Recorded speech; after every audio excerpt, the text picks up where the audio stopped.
여러분 안녕하세요. 금요일 열왕기상 2장 36절에서 46절 본문은 시므이라는 사람이 마지막을 맞이하는 이유와 모습을 기록하고 있습니다. 시므이는 다윗 왕 시대에 있었던 사람입니다. 다윗 왕은 아들 압살롬의 반역을 피해 도망해야 하는 비참한 상황에 처합니다. 왕이지만 쫓겨가야 하는 상황 자체만으로도 엄청난 고통이었을 거예요. 하지만 그 무엇보다 쫓겨 왕궁을 떠나야 하는 이유가 바로 자기 아들의 반역 때문이라 고통의 수치까지 더해졌습니다. 몇몇 군사들과 신하들을 이끌고 피난길에 오른 다윗의 비참한 상황을 시므이가 이용하죠. 본인은 사울 왕의 친척인데 사울 왕이 죽고 다윗이 왕이 되었으니 다윗의 모든 점이 싫었습니다. 다윗이 왕이라 조용히 지냈다가 다윗이 모든 권력을 잃고 비참한 상황이 되자 다윗에게 돌을 던지며 저주와 조롱을 쏟아부었습니다. 그러나 시므이의 큰 소리는 오래가지 못합니다. 다윗이 반대 세력을 무찌르고 다시 왕궁으로 돌아오게 되었기 때문이에요. 다윗에게 저주의 돌을 던진 시므이는 살기 위해 급하게 엎드려 용서를 빕니다. 다윗이 시므이를 죽일 수 있었지만 죽이지 않고 살려둡니다. 대신 당시 받은 충격과 모멸감이 사라지지 않아 솔로몬에게 시므이를 잘 처리하라는 유언을 남겼습니다. 솔로몬이 향후 왕이 되어 자기 아버지 다윗의 유언대로 시므이를 죽일 수 있었지만 솔로몬은 시므이를 처형하는 대신 집 밖으로 나오지 못하게 하는 형벌을 내립니다. 시므이 본인도 가택 연금 정도로 처벌이 마무리되자 인정하고 고마워합니다.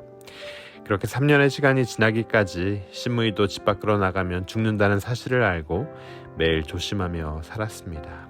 그렇게 긴장과 두려움 속에 살던 시므이는 3년 동안 지켰던 가택연금을 결국 어기게 됩니다. 자신이 부리던 종들 중에 둘이 옆 나라인 가드로 도망했는데 이들을 찾아오기 위해 가드 지역까지 내려가게 되죠. 지역을 벗어나게 된 거예요. 이 때문에 그동안 시므이에게 선택하고 살 수 있는 기회를 주었던 솔로몬도 결국 시므이를 처형하게 되었습니다. 여러분, 시므이가 왜 이렇게 어리석은 선택을 했을까요? 자신이 집 밖으로 나가면 처형당한다는 사실을 그 누구보다도 그는 잘 알고 있었을 겁니다. 목숨을 걸고 지켜야 하는 경우도 물론 있습니다. 그러나 종 둘을 찾기 위해 목숨을 걸었다면 이 사실은 쉽게 이해되지 않습니다. 그 누구보다 시대의 흐름에 민감하게 반응하고 또 계산에 철저했던 시므이가 단지 도망간 종들이 아까워서 목숨을 걸었다고 하기에는 어려움이 있습니다. 이외에 또 다른 이유가 있어 보입니다. 금요일 말씀 36절에서 솔로몬이 시므이에게 너는 예루살렘에서 너를 위하여 집을 짓고 거기서 살고 어디든지 나가지 말라라고 명령합니다. 집에서 지내고 집을 떠나면 안 된다는 말이죠. 38절에서 시므이도 그렇게 하겠다고 인정합니다. 그럼에도 불구하고 시므이가 종들을 위해 가드라는 지역까지 감으로써 죽임을 당한 이유는 왕의 명령을 자기 욕심대로 자기 맘대로 엉뚱하게 해석했기 때문입니다. 솔로몬은 시므이에게 가택연금을 명령했습니다. 당장은 죽이지 않겠지만 전에 지은 죄 때문에 집 밖으로 나가면 죽임을 당한다는 말이죠. 그리고 37절 내가 나가서 기드론 시내를 건너는 날에는 반드시 죽임을 당하리니라는 명령을 내립니다. 하지만 집 밖을 벗어나면 죽는다는 왕의 명령과 상관없이 기드론 시내만 건너지 않으면 된다고 자기 멋대로 기준을 세우고 그는 판단했습니다. 시므이가 정말 지혜로운 사람이었으면 이렇게 하지 않았겠죠. 죽어 마땅한 죄를 지었고 왕으로부터 죽음 대신에 집에서만 머물라는 명령을 받았으면 이를 가장 큰 기준으로 여기고 어떤 이유에서도 이를 어기지 않았을 겁니다. 하지만 시므이는 왕이 내린 명령의 본뜻이 무엇인지 생각하지 않고 욕심의 눈으로 왕의 명령을 해석하고 또 받아들이다 보니 정반대 방향에도 수십 킬로 떨어진 가드 지역까지 가도 괜찮아 보였습니다. 왕이 말하고자 하는 의미가 무엇인지 왜 그런 명령을 내렸는지에 대한 이해도 부족했습니다. 생사 여부를 결정하는 왕의 명령마저 자기 욕심을 기준으로 받아들였어요. 욕심 위에 자기의 삶을 세웠습니다. 욕심의 반경을 조금씩 넓혀갔습니다. 죽어도 할 말 없는 자신을 죽이지 않은 다윗의 은혜에 감사했습니다. 자신을 처형하지 않고 가택연금을 명령한 솔로몬에게도 감사했습니다. 하지만 시간이 지나며 마음이 느슨해졌고 다시 욕심과 욕망이 커지자 자기 죽을 일인 줄을 모르고 종을 찾아 나서게 된 거죠. 정말 도망간 종이 아깝고 꼭 찾아와야 한다면 다른 사람을 시킬 수도 있었고 자신은 집에 머무는 방법도 있었습니다. 이런 과정을 보면 시므이의 마음속에는 어쩌면이라는 계산과 이 정도까지는 이라는 욕심 때문에 죽임을 맞이했다 해도 지나치지 않습니다. 왕의 자비로 인해 살 수 있는 기회를 얻었다면 잘못을 뉘우치고 말과 행동을 더욱 신중히 해야 했습니다. 왕의 명령을 더 신중히 받아들이고 자기 욕심을 더 줄이고 살았으면 수명을 충분히 누릴 수 있었을 겁니다. 사랑하는 여러분, 금일 시므이의 모습을 통해 복과 평안과 은혜를 누릴 길이 무엇인지를 우리는 알 수 있습니다. 하나님이 복과 생명을 약속하신 길에서 우리는 떠나서는 안 되죠.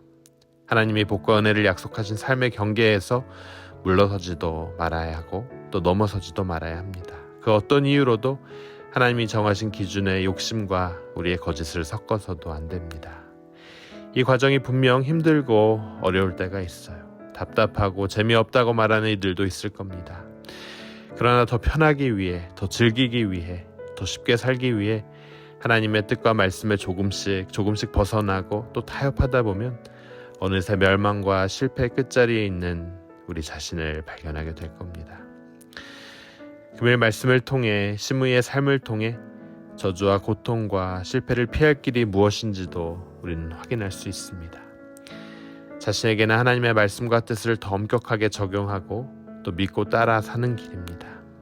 대부분의 사람들은 다른 사람을 판단할 때는 엄격하고 자신에게는 기준을 느슨하게 하는 경향이 있습니다. 자신을 주인과 주인공으로 삼으려는 못된 본성을 모두 가지고 있기 때문이에요. 하지만 이는 여러분 생명과 복의 길이 아닙니다. 실패와 멸망의 길입니다. 우리는 하나님께서 정해주신 성공과 복의 테두리 안에 머물러야만 합니다. 죄와 죽음과 실패의 테두리에서 더욱 멀어지고 매일 희망과 기쁨을 얻을 수 있는 그 길을 택해야 합니다. 하나님께서는 생명과 죽음의 기준을 만드셨고 그 경계를 말씀을 통해 알려주셨습니다. 하나님께서 주신 그 기준을 어떻게 받아들이고 경계를 어떻게 만들어가냐에 따라 우리 삶의 모양이 달라질 것입니다. 자기 욕심을 따라 왕의 기준을 벗어남으로써 죽음을 맞이한 시므이의 어쩌면 또 이 정도면 이라는 어리석은 태도를 우리는 철저히 버리고 하나님이 그려놓으신 기준과 경계 안에 언제나 머물며 또 따라 삶으로써 하나님이 약속하신 복과 생명을 날마다 누리는 여러분 되시길 주님의 이름으로 축원합니다. 우리 함께 기도하도록 하겠습니다. 주님, 은혜 감사합니다. 금일 말씀을 통해 복과 평안과 은혜를 누릴 길이 무엇인지 생각하게 됩니다. 하나님께서 복과 생명을 약속하신 길에서 그 안에서 우리가 삶을 누릴 수 있도록 허락하여 주시고 그 경계를 우리의 욕심으로 말미암아 넘지 않도록 주님 매일마다 주님의 말씀으로 임하여 주시길 간절히 원합니다. 주님, 시므이를 통해 저주와 고통과 실패를 피할 길이 무엇인지 금일 확인할 수 있었습니다. 자신에게는 하나님의 말씀과 뜻을 더 엄격하게 적용하며 믿고 따라 사는 우리 모두가 될 수 있도록 허락하여 주시고 우리가 무엇을 하든지 주님께서 그려놓으신 그 울타리 안에 머물며 그 복에 머무는 우리 모두가 될 수 있도록 허락하여 주시옵소서. 주님 감사합니다. 이 모든 말씀 생명이신 예수 그리스도 이름으로 기도드립니다. 아멘.